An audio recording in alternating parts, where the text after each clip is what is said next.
First of all, thank you very much for joining for GPS STEM and Division of Career Pathways online career and professional development programming. I always say that, I'm going to say it again. COVID-19 are very challenging times, but I think there is a silver lining. Use this time to effectively work on your online networks. In person is not possible, but then there are a lot of different learnings you can do right now. And you're not in lab, you're not stuck in lab, nobody's keeping tabs on you. So this is the best time to attend these events and learn about things. So Lauren and I did first part of this LinkedIn workshop 2 weeks ago, right, Lauren? That was 2 weeks ago, I think. This is a second part of Career Transition series where we'll talk about the next step of LinkedIn after we talked about summary and different functions and basic profile. We used to call it as basic, intermediate, advanced in the past, but I think all of you have gone through all that process, and now we're going to take a deep dive into it, and that's how we bring our today's speaker. So how this is going to work is we're going to have Mike present. There'll be a poll in the beginning and there'll be Q&A. So at the bottom, you see chat box, there's chat and Q&A. You can keep typing your questions as you come up with questions or you have curiosities. There will be 3 points during the talk that I will open it up to questions or I'll read the questions. If I forget, Lauren will do that. If not, in the end, also, we'll have some time for Q&A.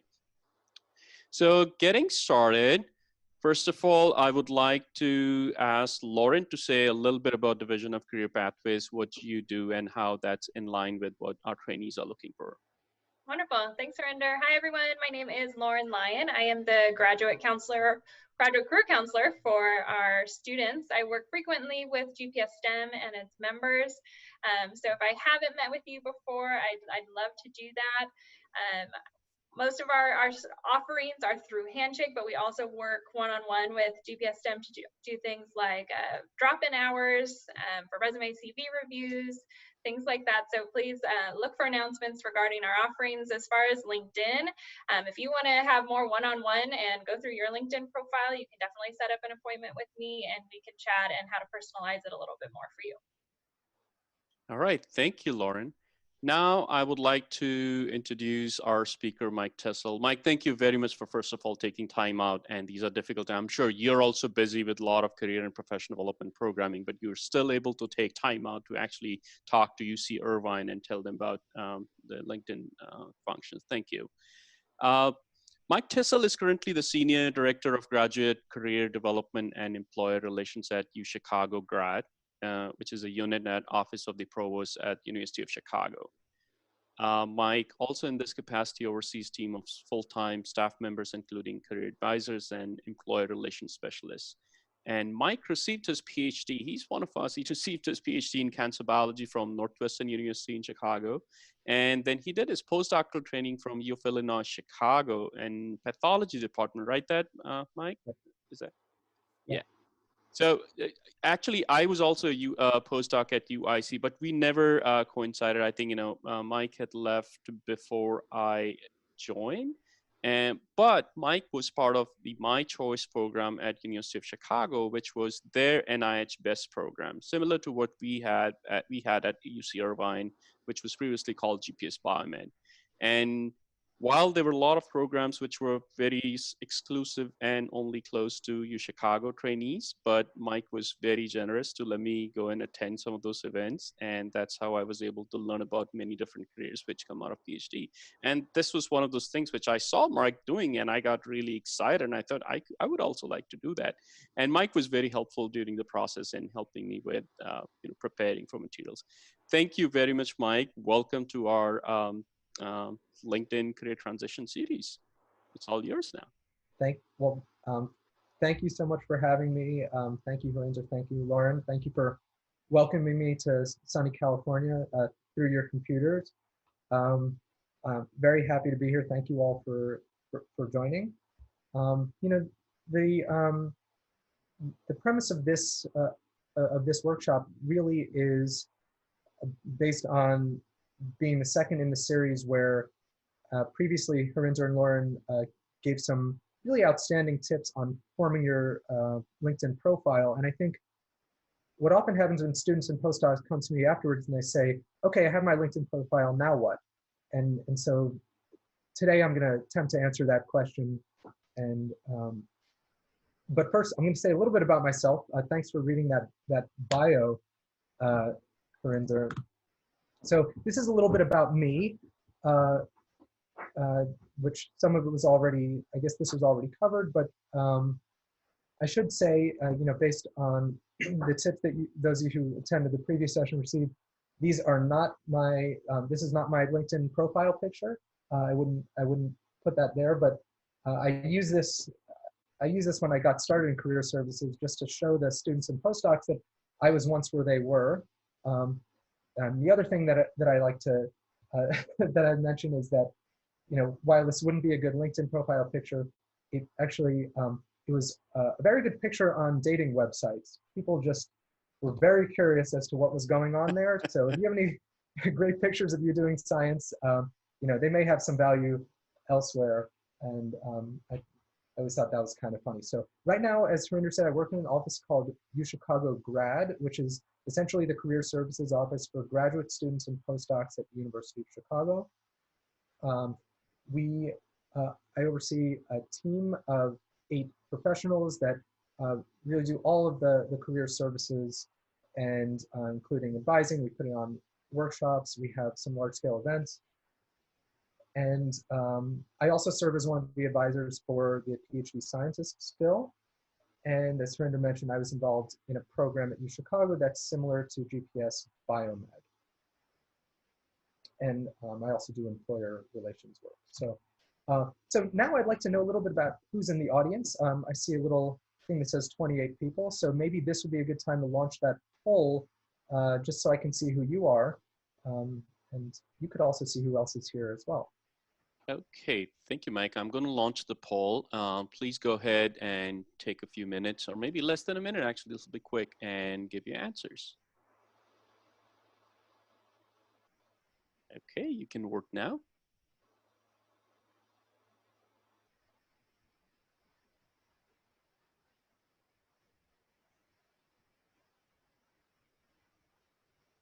Aha, I see it's growing. Thank you. So we have 5, 6, and we're getting to 10, and we are getting to 15 now. Let's see. So we are at 21,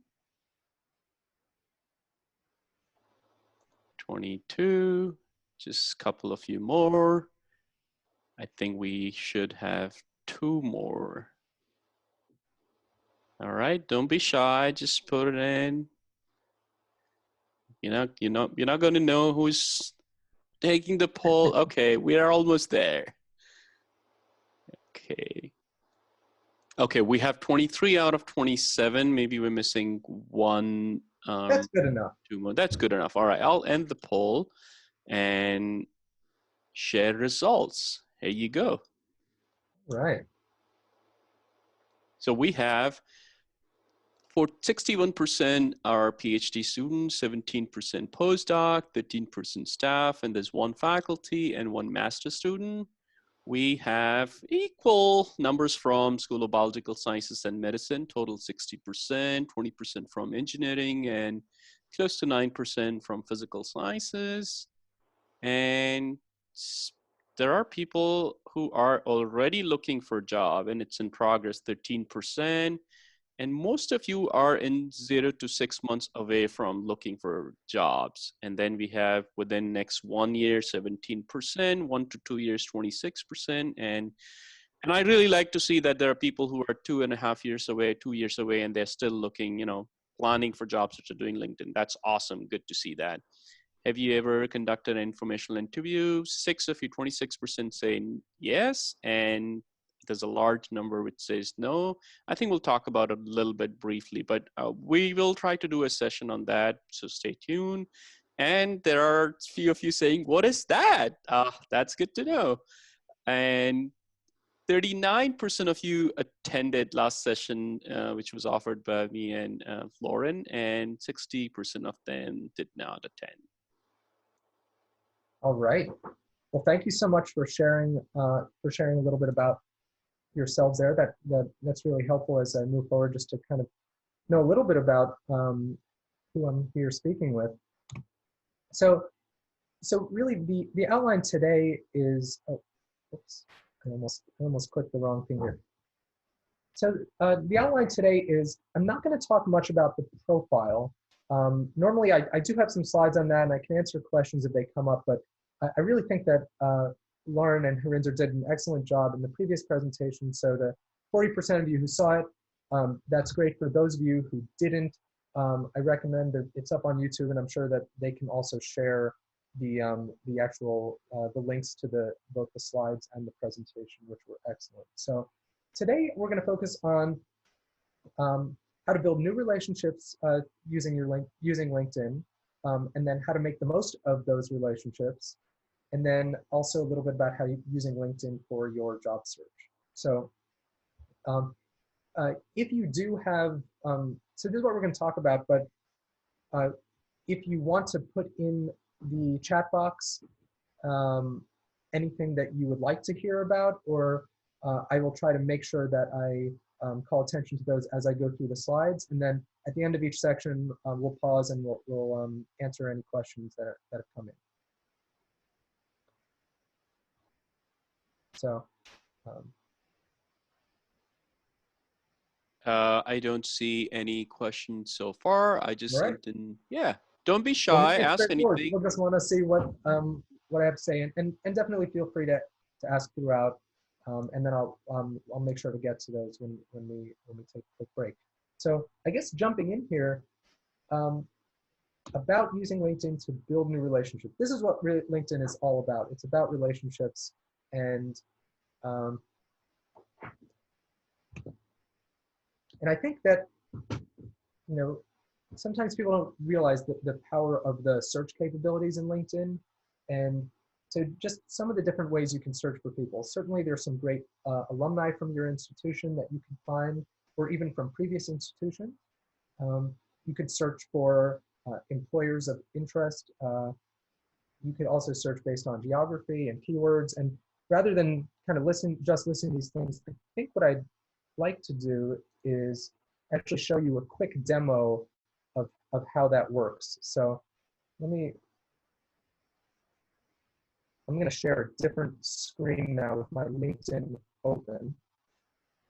So just to show a quick demo of how this works, this is how my LinkedIn home screen looks. And let's say I want to look at a specific company. Now, I thought about Allergan because I know that they have a campus near you, and it was also recently acquired by a Chicago-based company called AbbVie. But still, this is to show you that every company or employer has a page, and this is what Allergan's one looks like here. Now, when you look at the page, some interesting things to note. One is, of course, these jobs that we'll get back to toward the end of the presentation. But also, if I look here, I will see if I have any direct connections that work there. But then you can also click on this, see all 22,000 LinkedIn employees on LinkedIn. So I click on that, and what's nice is LinkedIn actually includes people who work for affiliated companies. Now, if I want to narrow in on any of these specific ones, I can. But for now, I'm just going to leave all of those there. I want to show you how to use the advanced search. So if I open up all filters and I scroll down to schools, this can help me focusing on alums that from my school that work at this company. Now, as you can see, UC Irvine already shows up. But even if it didn't, you could type it in. So if I wanted to see, well, where's the University of Chicago? And then I click on that and it'll show up. But today, for you, I thought it would make more sense to look at alums from UC Irvine. Now, once I have a big enough network, I could also focus in on my individual connections. I could also say, you know what, maybe I want to focus on people that are just in the greater Orange County area. So I'm going to do that search. And what happens is it gives me 170 people. which is still a lot. And now I can search for a keyword. So I can say, well, not all these people are scientists.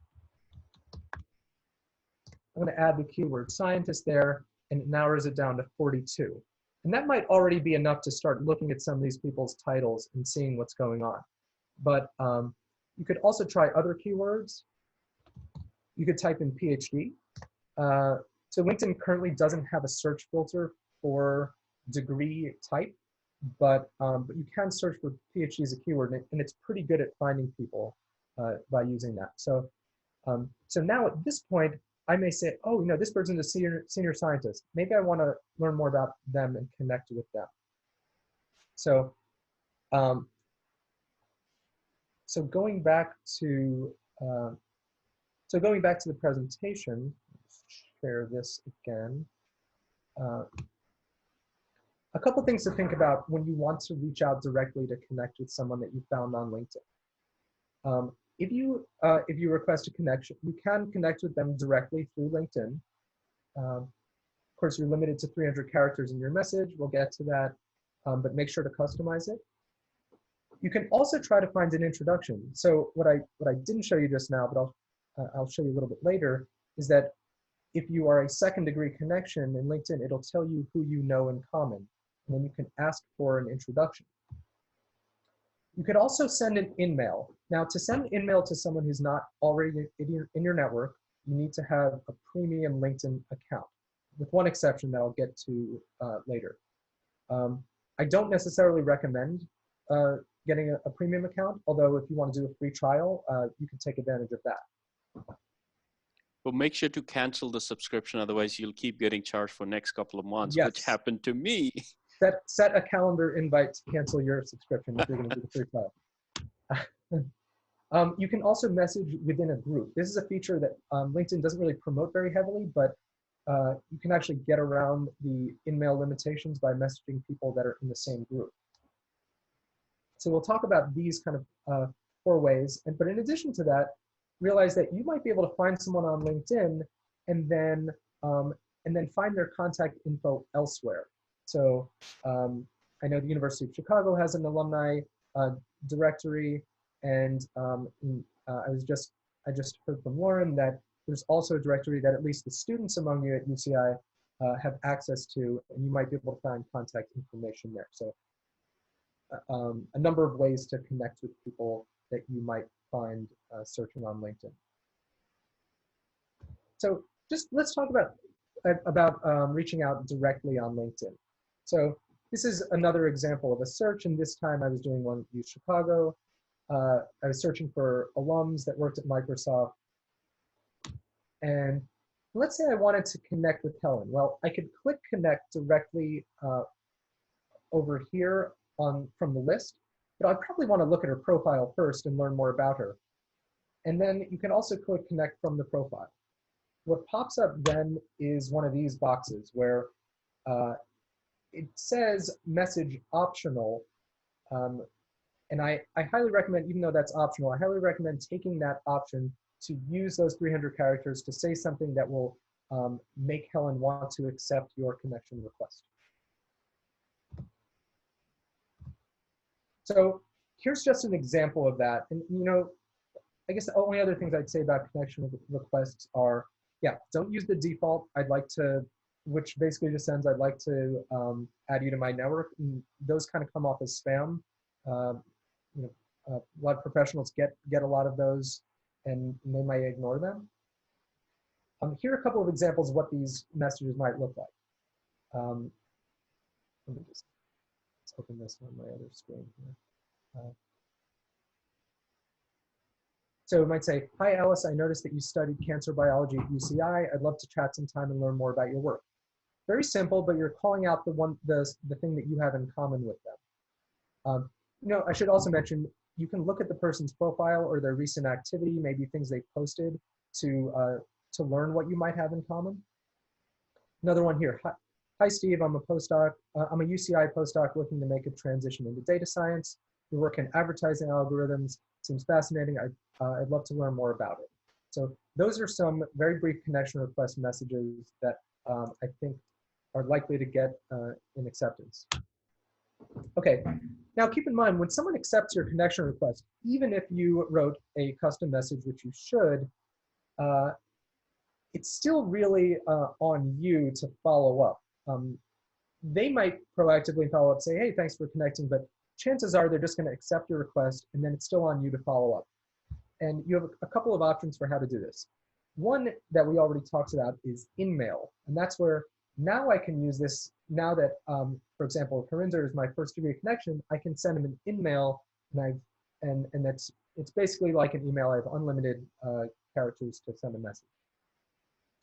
The other option, and this is something LinkedIn doesn't really want you to use, but I think you can, and in some cases you might want to, is email. So circled here, you'll see that there's this contact info that you can click on, and when you do, you'll see oftentimes people will have their emails available for you to see there. I think it's really valuable.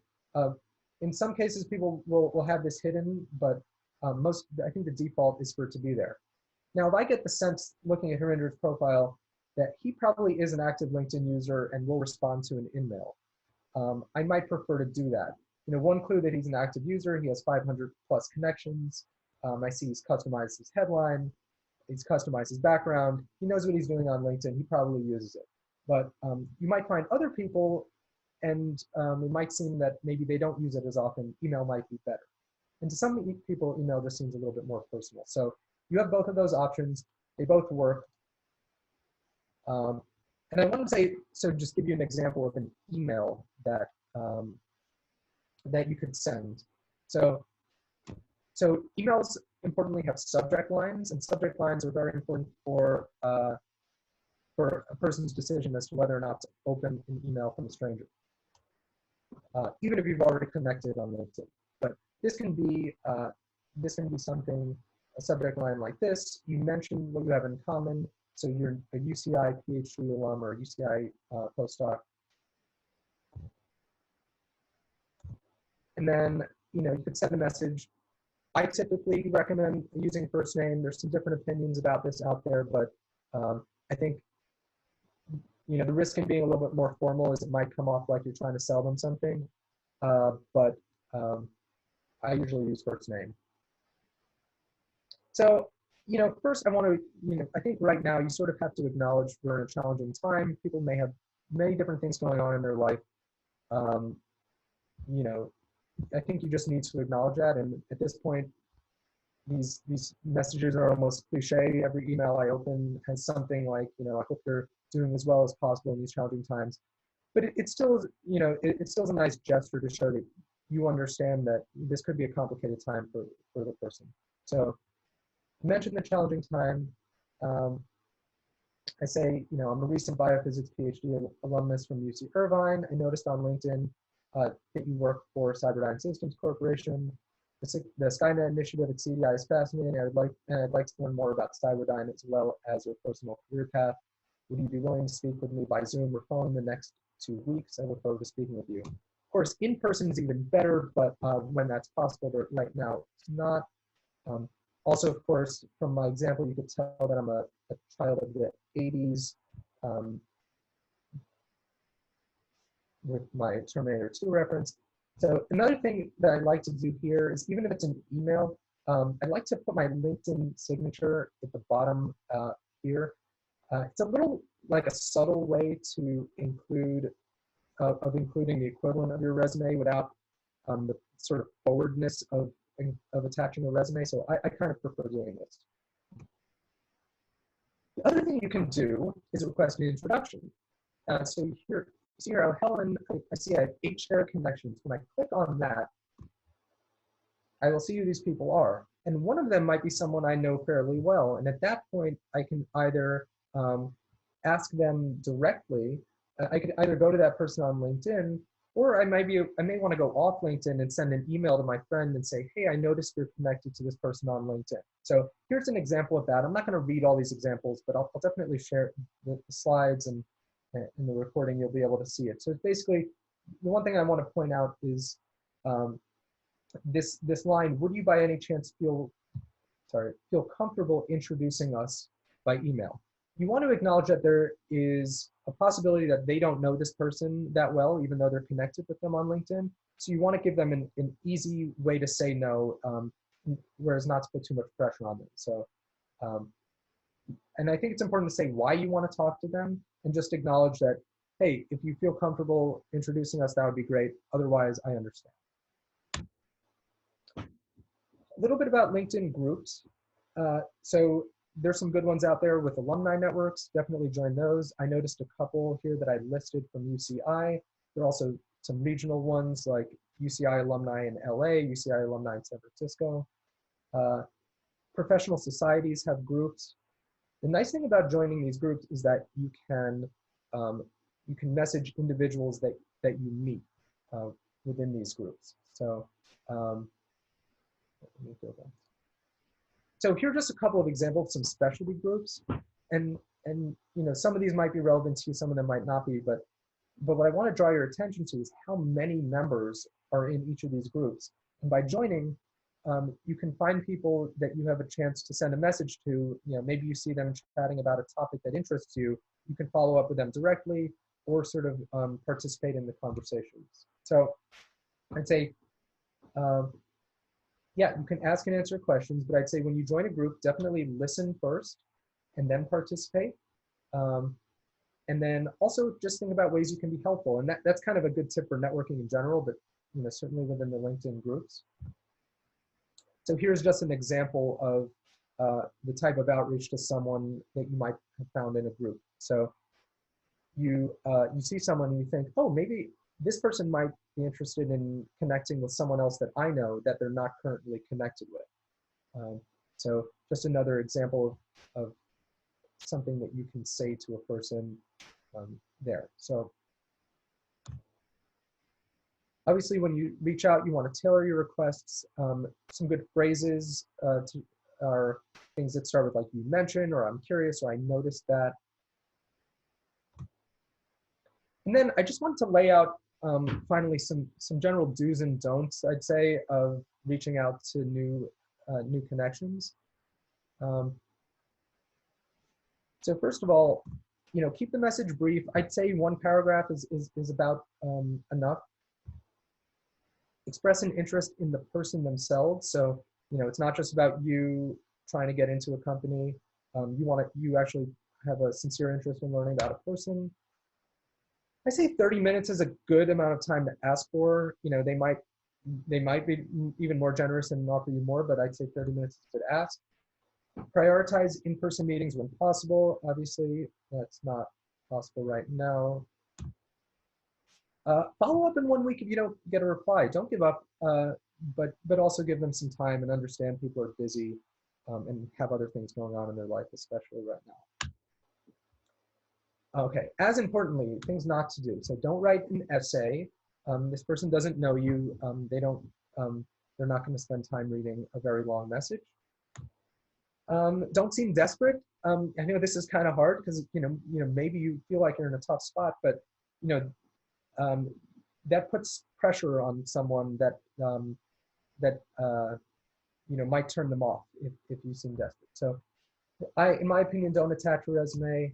Don't ask questions that are so specific that they kind of negate the need to even have a conversation with them, because you might get your questions answered, but then you didn't get a chance to build a real relationship. So I like asking things like, I'd love to hear more about, I'd love to learn more about your career, things that are a little more open-ended that can't just be answered quickly in an email. Don't send more than 2 messages in a week, as we said before. And then, of course, do not ask for a job. That should go without saying, but please understand that's not how this works. So I'm going to pause here. I see there may have been some questions that came in. The next session, the next section will be talking about then once you have these connections, how to maintain and make the most of them. But I'm going to pause and see if there are any questions about anything we've talked about so far. So I don't see any questions, but if you have any questions, feel free to type here right now. Maybe while the questions are coming up, Mike, I can ask you one thing, which is my curiosity. How you know, when you said like I found out someone by a company and job and everything who's my second degree connections, not connection, not primary. Uh, you know, you sort of mentioned that, you know, if you know this person or not, like, is it really appropriate to asking my first degree to introduce me to second degree? Because it is sometimes, I mean, out of my 500 something connections, maybe hundreds of them are the ones who just sent me requests, I accepted, I don't even know them. Do you Right. think I would go that extra mile to introduce someone who's connected to me, asking for help to be connected to that person? How common or uncommon is that? Yeah, I mean, I think it's pretty common, and that's why when you do this ask, I think you want to acknowledge the possibility that they might not feel comfortable um, doing the introduction just for that exact reason. Maybe they just don't know the person that well or don't feel like they have a strong relationship with them. But I still think it's worth trying, and I have utilized this tactic, and I've had people reach out to me, and sometimes I have been able to make a direct connection, and other times I've had to be honest and say, you know, I kind of don't remember this person. I'm sorry, I don't. I think you'd probably be just as good reaching out directly yourself. But I think it is worth it, and you know, people are a little bit more likely to respond when there's an intro. Mhm. So you might get into this thing later on, but sometimes when the jobs are posted on top right-hand corner, it actually shows you the name of or the profile of the person who's a recruiter or a HR person who's been posting. Is it appropriate to send them an email or message directly to learn about the position? Or if you're going to talk about this thing later on, that's fine, but I was just curious. Now, that's a good question. I wasn't going to talk about that, so um, it's a very good question. In general, if someone is a recruiter or an HR person, their job is to channel you to the formal channels of application.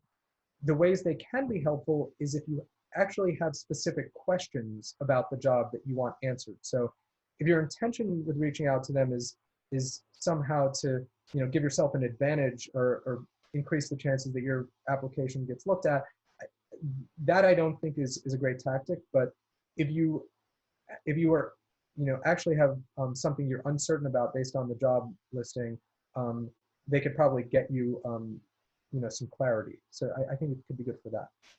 Great. So we can move forward, Mike. I haven't seen any more, but feel free to Great. write any questions you have. Don't feel shy Yeah. or think that there's any silly question. We're all friends here. And we can come back to any of these topics too. Yeah. So the next thing I wanted to talk about is leveraging your LinkedIn network. So, okay, you've established some connections, you have a good network. One thing I would say is LinkedIn is in some ways like other social media, but in other ways it's different. The one way it's similar is that there is a news feed type of thing that when your homepage, you'll get a feed. I think it's important to optimize this feed a little bit. LinkedIn does some of this for you automatically. They'll kind of automatically have you following your own like university, maybe previous companies you've worked for. But if you have a particular career interest or set of career interests, I think it's one thing that's a good idea to do is follow those companies or industries on LinkedIn, in addition to any influencers who are tied to those sectors. So just for example, you know, I know this is a company that has a presence in your area, Vertex Pharmaceuticals. You'll see here on the left on the company name, you can click on follow. It's an easy one-click thing, and then once you click on it, you'll see that you're now following it, and then you'll also see suggestions for similar companies you might want to follow. And after you do this, this will really this will change the way your feed comes in the future. So it's a nice thing to do in just kind of setting up, making LinkedIn more ready to use and more relevant information. So the next way that LinkedIn is kind of similar to other social media platforms is that you have the ability to post things. I want to say a little bit about posts and articles. So they've actually made this a little more clear recently, and I'm very happy about some of the changes. It used to be kind of confusing as to what the difference between an update and an article was. Now they changed update to post. So essentially what a post is an opportunity to share things like links or media or short commentary. And what it looks like when you click on create a post is first you get to select who sees the post. So they have a few different options for you. You know, the largest reach option is the anyone. So LinkedIn will kind of spread this on Twitter and everywhere. If you're comfortable putting yourself out there, this is kind of the best option if you're really trying to spread your reach and, you know, become more of an influencer. If you're a little more reserved, and honestly, I kind of am, sometimes I'll just post to my connections only. So that is an option too. You can also post to specific groups. So if I were to click on this groups, I can select groups that I'm a part of.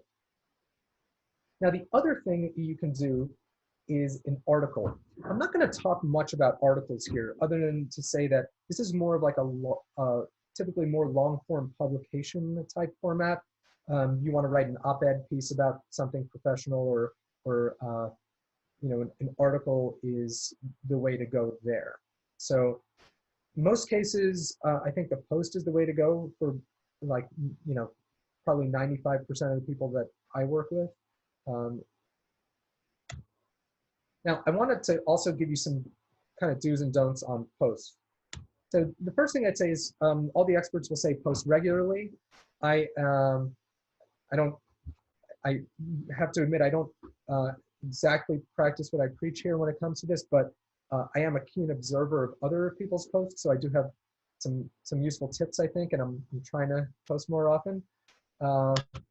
So another good thing to do is like other people's posts generously.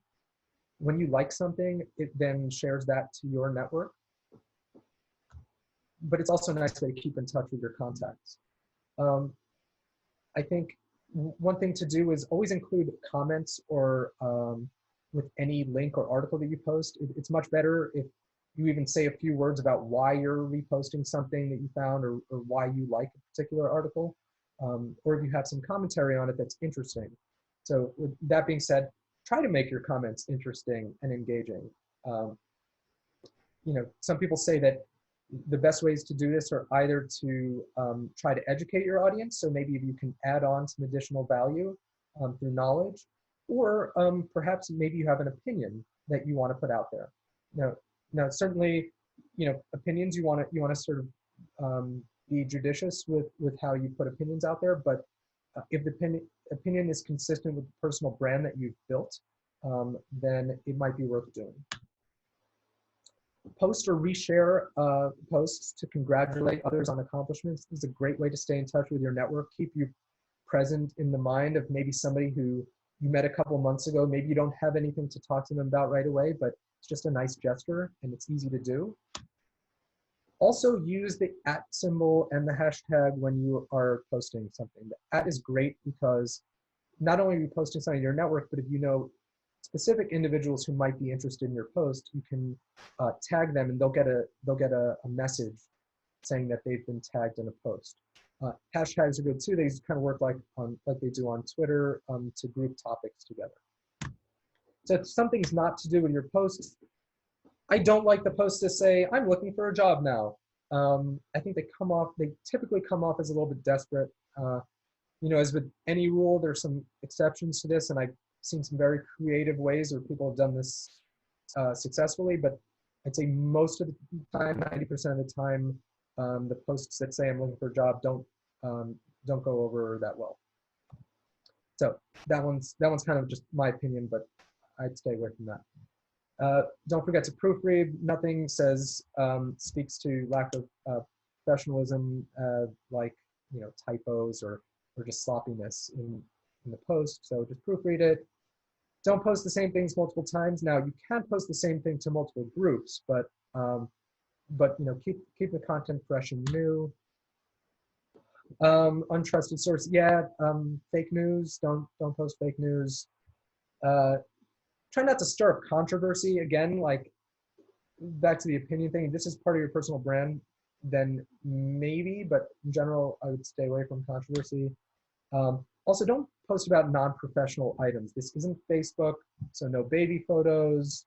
Try to stay away from politics. I get it that politics kind of intersects with our work in a lot of ways, but it's generally safer to stay away from that stuff on LinkedIn. Um,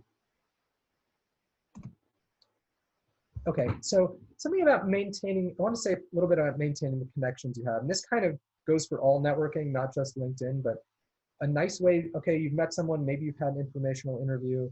A nice way to stay in touch could be keeping people updated on your progress, you know, if you're searching for a job, or maybe maybe you publish a paper or getting closer to finishing your PhD. That could be something you update them about. Congratulating them is a nice way to send a private message to someone, you know, in addition to just liking their update. And then continue to ask, you know, questions about their job trajectory or their career track. And I guess the final thing I'd say is about this, when you are in fact ready to apply for jobs, that's when you can go back to your connections and you can ask some specific things. And this is assuming you've developed some kind of rapport. So, you know, don't assume that, you know, this really does depend on your relationship. I sort of caution all this advice with that, but you know, so you might be able to ask someone if they'd be willing to look over your resume before you apply to a job.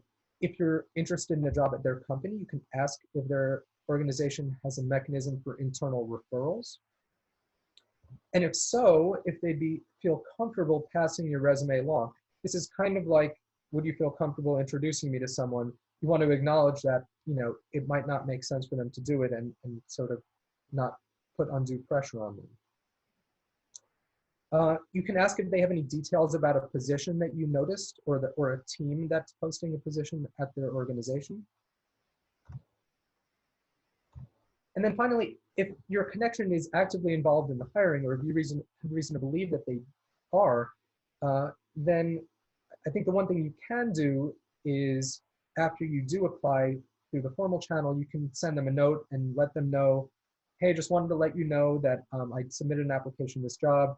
You know, I'm attaching, you know, then you can attach your materials there, and this would usually take place by email. So just wanted to pause briefly again before I go into job searching stuff on LinkedIn. So does anyone have any questions about any of this stuff? So anything we talked about so far. So finding new connections, maintaining connections, posting on LinkedIn. So far, it's very quiet. Well, at least they haven't left the room. Maybe they left their room, but they left their computer on at least. So. Whatever it is, even if you're in your kitchen cooking something, but you have speakers on, you're listening, that's awesome. Okay, I think we do have a question. How much time do you spend each day posting on LinkedIn? That's a good one. Yeah, so, you know, not speaking for me personally, because I admitted that I'm not an everyday LinkedIn poster, but all the experts out there that are sort of like, you know, LinkedIn's their thing, they would say try to post once a day if you can. But I think whatever cadence makes sense for your personal, you know, capacity, and also, I guess, just your personal comfort level with putting yourself out there and your personality type. You know, start small. If you haven't been posting at all, I wouldn't go from 0 to, you know, to multiple posts a day, but you know, try posting once a week. If you get comfortable with it, if you're getting good feedback, then you might want to step that up to once a day. So my experience, what I do is you know, you don't really have to go back and find a paper and something interesting and then try to post it every couple of days or something. You can always just like keep going through the feedback, and anything you find interesting, read it and then just repost that. It just takes a little bit of effort to do that, not much. So sometimes I'm super active, like advertising event stuff, but then I come through a lot of papers and articles which I read. Those are also very interesting. Again, you know, if it's okay for me sharing, every morning when I get up with my cup of coffee, I spend 15-20 minutes on LinkedIn, and that has become my daily routine. And then in the night before going to sleep, yes. We have one more question. Does applying through LinkedIn work, for instance, easy apply route, or you better apply from company website directly? All right, so that's skipping ahead to the next section that I have, but I'll answer it just in case I don't have time for it. I think it does work, but you know, generally I kind of if I had to choose, I would go the route of applying directly. The reason why is you can tailor your materials better. When the Easy Apply just sends your profile basically packaged into a resume as is. So I think finding out about a job on LinkedIn and then going to the company website is better because you can write tailored job application materials. We have one more. You mentioned that sometimes posting that you are looking for a job can be okay, though usually not. Can you detail a little bit more about when it's okay? Oh, I almost wish I didn't say that. So let's just go under the assumption that you usually shouldn't do that. I guess over the years, and I can't remember specifics, I've seen some very creative ways that people have sort of shared their story and then kind of made their stories go viral with other people sharing, like, you know, this person, you know, is so amazing and they're in this, you know, and they're in this situation where they're available for a new job. It generally, so I think it almost always ends up when it starts getting shared by other people and becomes viral. So, you know, these like compelling stories, but generally speaking, I wouldn't, that wouldn't be something I would post. In your profile, I think there are ways to signal that you're open to new opportunities or ready for the next step, but I wouldn't just like send a post and say, hey, I'm ready for a job, you know, come and get me. Yeah, this reminds me of one post I saw. This person was looking for a job, desperately looking for a job, and they actually wrote a long post saying that I'm out of job, da da da, I have all these hardships. Here is my resume. Please, please, please, you know, let me know if you have a job. First, when I saw it, there was like no activity on that. Next day when I saw there's like flurry of activity and people like, hey, contact this, contact that. But then, you know, yeah, maybe person ended up finding a job through that. But then I have flagged that person. If the person ever contacts me asking for a job, I am not going to respond to that. That's maybe my personal thing. But maybe there are ways, as you said, Mike, but that widely and openly talking about your story and desperation, maybe that's, one has to be careful, right? Yeah, I agree. We have one question from Annabelle. What advice do you have to reestablish connection with people that you haven't spoken to in 2+ years? I like that. What do you think? Yeah, I mean, I think the general principles still apply. I think, you know, reaching out and saying, you know, I was just, you know, something reminded me of our conversation. I know it's been a couple of years, but, you know, I saw this article that reminded me of you, or, you know, I went, you know, I saw this event that reminded me of you, or I think there was a great article a number of years ago about sort of rekindling old connections. I forgot what they call it, sort of dormant contacts. And it's a great sort of untapped resource. You know, I put a lot of effort into talking about today about finding new contacts, but many of you probably have some very valuable dormant contacts that, you know, would very much appreciate a thoughtful note, acknowledging that it's been a while, but also, you know, showing that you remember them and still value the interaction that you had with them. So I don't know if there's one right way to do it, but I do recommend doing it. Okay, Mike, we can move on. We can wait for more questions to come up. Yeah, you know, in this last section I have is not super long, so I just wanted to say a little bit about some of the job search tools on LinkedIn, and then definitely be happy to take some more questions. So, so LinkedIn has a number of tools. I have to say, you know, when I started doing this work about 6 years ago, the job board on LinkedIn was not very impressive, and, you know, especially compared to some other job boards out there. And now I think it might be the number one job, at least my favorite job board.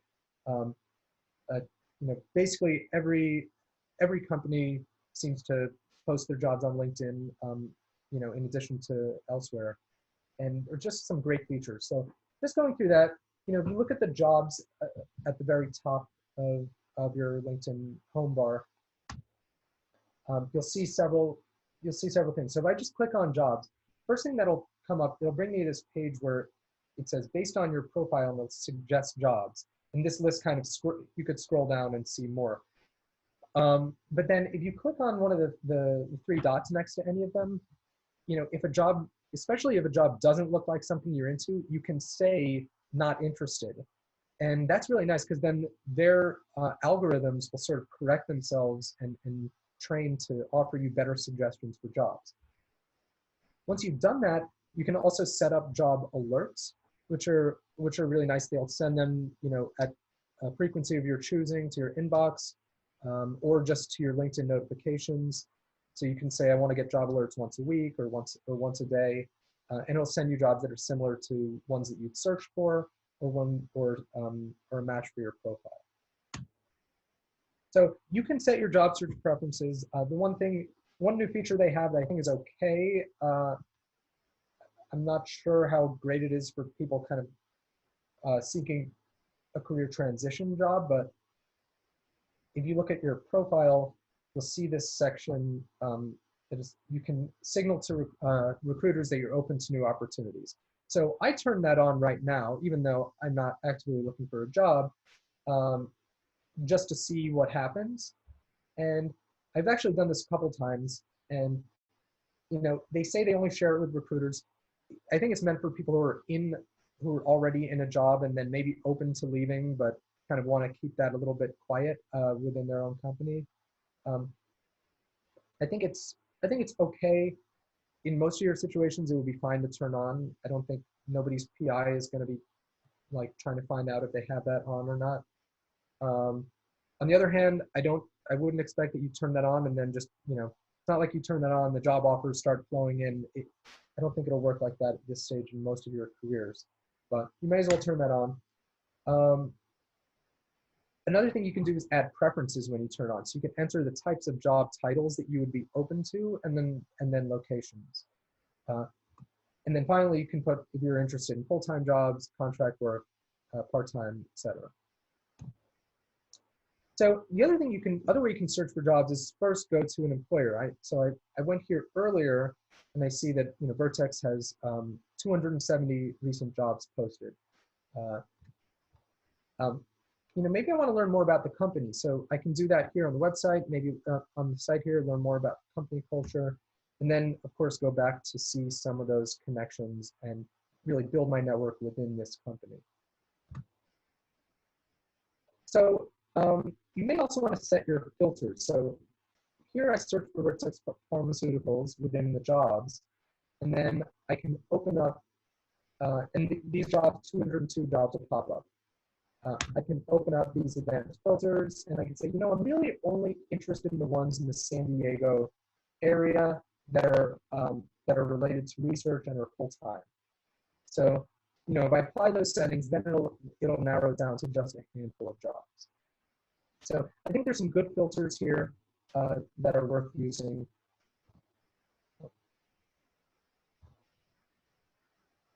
The other thing you'll notice is the apply button. Now, sometimes someone mentioned this already. Occasionally, you'll see the easy apply, and that I think it's easy enough to use that, but I think it takes a little more effort, but it might be worth it to go to the company's website and apply with a tailored application. But one thing to know about when you click, even if you click apply, so this is going to send me to the Vertex page to apply, but it's going to do something. It might do something else. It's interesting. If I hit apply, depending on my privacy settings, even after I click apply and it just takes me to that page, even if I just close that browser, it will notify the Vertex recruiter that I've looked at their page, and they'll be able to see my profile. Now, if you don't want this to happen, make sure to turn that off. But I think for most people, it doesn't hurt.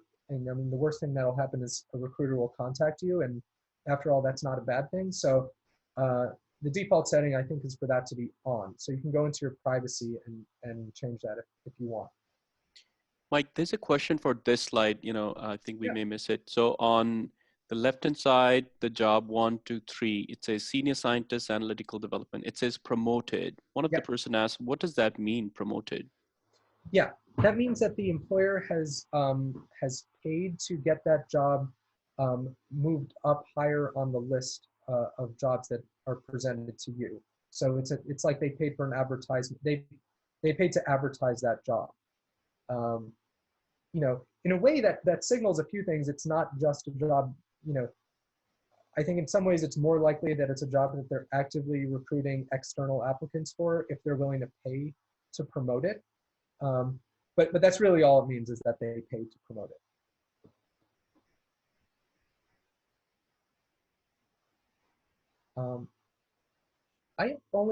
Let's see. So yeah, that was basically the last slide I had here. I know we only have a couple minutes left, so I think that timing works out. I did just want to leave my email address up here to know that if anyone wants to send me emails afterwards, definitely feel free to do that. And of course, this is a talk about LinkedIn, so I certainly wanted to offer to people to add me to their LinkedIn network if they'd like, and I'd be happy to connect there and chat through InMail or otherwise. All right. Thank you very much, Mike. This was very informative. And this is the first time we have dived deeper into the job search functions and how to build your connections. Thanks for taking time out. We can take some more questions now. One of the questions is, how would you connect and later on leverage recruiters and talent acquisition people for job search? Yeah, this is kind of a similar question to what came up earlier about finding the name of the recruiter on the LinkedIn thing. So I think recruiters are good to know if you have specific questions about an application process or about sort of details about a job. Recruiters are not who you want to network with typically. Unless the recruiter unless you actually want to go into the field of recruiting, then you can network with a recruiter. Or if the recruiter happens to be an alum from your university, you know, you could try it. But generally speaking, you want to network with people who have the type of job function that you are interested in. The recruiters are there to help you navigate the process, but they're not necessarily going to give you a leg up in getting selected for an interview. We have one question related to recommendations and endorsements. So Kristen, thank you, Kristen. It says, should I be requesting recommendations and endorsements of skills? Or are there ways that I can give a sense of what you are valued for on LinkedIn? Yeah, thank you for that question, Kristen. So I do like the recommendation feature. I think it's nice to, especially if you know, former supervisors are willing to give you recommendations. Those are really good. I wouldn't say everyone needs to have that. As far as skills, LinkedIn's made a lot of changes on the skills section. I would take a look at those changes. You can now promote your top 3 skills that you want people to endorse you for, which is really good, because previously I was like having my friend's mom endorse me for Western blotting, and I didn't, like, I'm in career services now, like it doesn't matter. So I think LinkedIn's made some improvements there, but you know, it's not an essential feature. It's just a nice to have feature. Great. We have one question, and Lauren had to leave, so that's fine. We can catch up with Lauren later on. There's one question about referral on LinkedIn when you have a job posted and there's someone who you know works in that company, and as you're applying, I think it does say a function about a referral. How effective is that? Should anyone be using that? Should I be asking someone who I don't know, but I think I could know by writing a short message? What do you think about that? You know, so I actually have another meeting right now that I have to step out to, unfortunately, but and actually I would need some more clarity on that question in terms of referral. In general, I'd say if you know somebody who works at a company, getting a referral is a really good thing to do. I've seen stats anywhere between, you know, 60 to like 80% of hires at most companies come through by some way of referral, whether it's through LinkedIn or otherwise. So referrals are good. I will answer it in that way without knowing more, and also that I have to go. Thank you. Thank you so much for having me. Thank you all for attending today. And please feel free to reach out and connect. Yeah, thank you very much, Mike. Have a wonderful day. We'll catch you later. Thanks. Bye-bye. Bye.